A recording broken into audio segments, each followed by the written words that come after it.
On termine avec l'oracle des énergies. Allez. Ça commence bien. Bon, on a la numéro 5, l'attachement qui tombe à l'envers. Allez, on a une libération émotionnelle qui se fait. Non seulement on se libère de liens d'attachement négatifs que l'on avait avec certaines personnes, d'accord, on arrive à asseoir son autorité.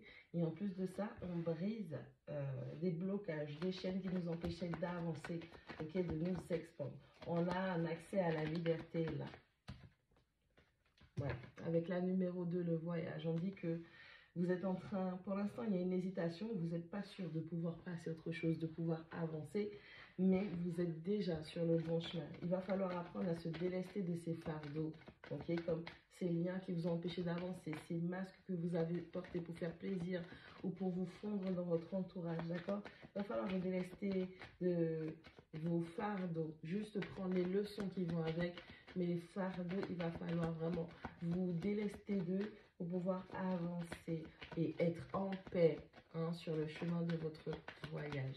On vous demande de vous libérer émotionnellement. La numéro 43, on a l'homme qui tient une pièce.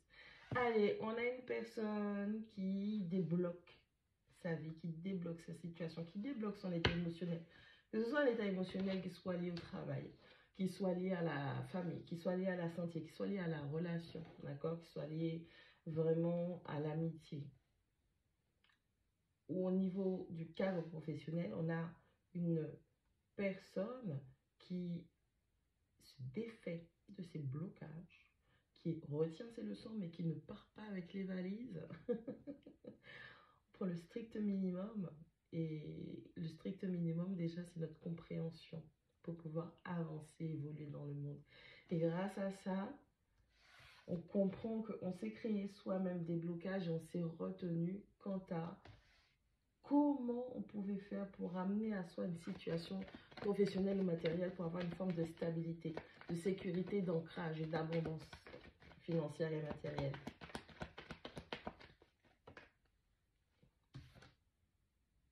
Ouais, avec l'ange de la force, on a une personne qui s'est énormément maîtrisée. Et quand on se maîtrise, je dirais même pas dans ce sens que c'est de la maîtrise, je dirais plutôt que ce sont des blocages. Okay? On a vraiment quelqu'un qui a essayé de faire profil bas, quelqu'un qui a essayé de se dire, il va falloir vraiment que je me tempère, que je temporise parce que j'aimerais pas qu'on dise ceci ou j'aimerais pas qu'on dise cela. Et pourtant, c'est cette personne qui avait tous les blocages du monde à réfléchir de cette manière. Ok, il faut s'apaiser. Ok, il ne faut pas être trop, comment je dirais ça, explosif, hein, avec la carte du lion. Explosif sur les autres, il faut trouver un équilibre. Mais le fait de trop se brider empêche votre expression. Ok, vraiment. On a la 42 avec une femme qui tient une pièce. Alors, on arrive à équilibrer ces deux aspects, ces deux pôles. Hein, on a notre énergie masculine qui est là pour passer à l'action, saisir les opportunités pour faire, pour ancrer physiquement, matériellement cette stabilité, cette sécurité financière et matérielle. Et puis, on a sa propre polarité féminine aussi qui vient rapporter de l'eau au moulin en utilisant la réflexion et le doute. Qu'est-ce qui va être bon pour que je puisse manifester cette sécurité, cette stabilité financière et matérielle? Donc, on est en accord. On a une personne qui est en train de se rééquilibrer avec beaucoup de force, beaucoup de vigueur, beaucoup de compréhension, beaucoup de pardon de soi, de compréhension et d'ouverture à soi. On a une personne qui arrête de lutter contre « Ah, je suis trop féminin, ah, je suis trop masculin ».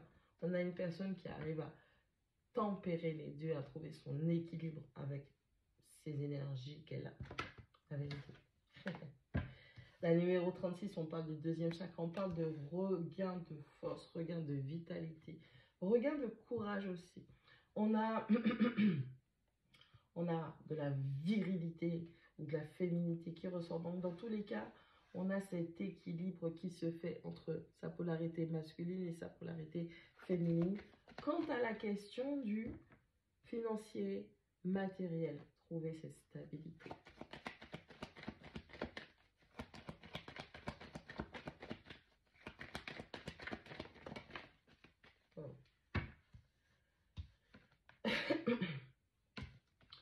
carte 53, le magicien, le miroir qui est tombé à l'envers. Et on a le guérisseur des âges qui tombe à l'envers. Bon. On fait une pause dans le travail de guérison, ou en tout cas, la guérison qui concerne cet aspect émotionnel. Le fait de s'être bridé, là, ça c'est fini, d'accord? On a manifesté ce qu'on devait manifester, c'est-à-dire l'équilibre entre son yin et son yang, entre son masculin et son féminin. On a vraiment une personne qui a fait ce qu'il fallait. Il y a quelqu'un qui a eu le déclic. Il y a quelqu'un qui a avancé. Comme quoi, on a hésité ou on hésite encore à avancer. Mais on se rend compte que, à peine on met un pied devant l'autre, que les choses s'établissent, bien évidemment.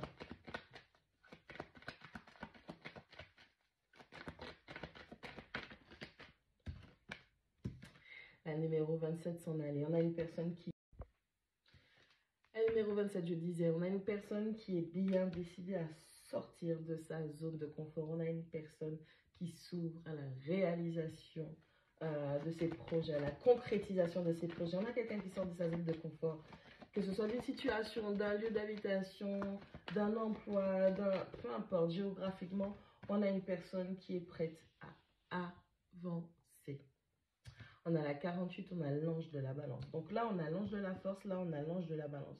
On a une personne qui comprend que c'est bien de se maîtriser, c'est bien de trouver l'équilibre, mais c'est tout aussi bien de se pardonner, d'être bon envers soi-même avant tout. On a une personne qui arrive à comprendre que cet équilibre qu'il ou elle doit avoir se trouve d'abord à l'intérieur, d'où le fait d'équilibrer la polarité féminine et masculine quant à les finances et le matériel. On a vraiment quelqu'un qui comprend profondément son déséquilibre et où ses blessures l'ont fortement affligé. Allez, on prend une dernière. On a quelqu'un qui rétablit les choses. On a 1, 2, 3 anges. On a 3 anges, bon, un archange et 2 anges. Et on voit quand même qu'il y a une forme de détachement, une forme d'élévation qui est en train de se faire quant à la situation, quant à l'expérience, quant à comment on devrait faire les choses.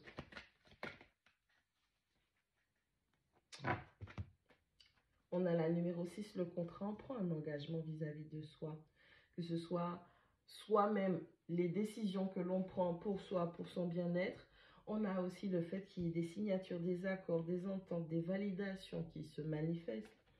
On a la numéro 3 avec la rivière de l'abondance et on comprend que le fameux l'argent c'est de l'eau et donc du coup ça va dépendre de votre état émotionnel et comment vous vous sentez. On a le 4e chakra qui vous montre qu'il va falloir que vous aimiez beaucoup plus pour augmenter et élever vos vibrations.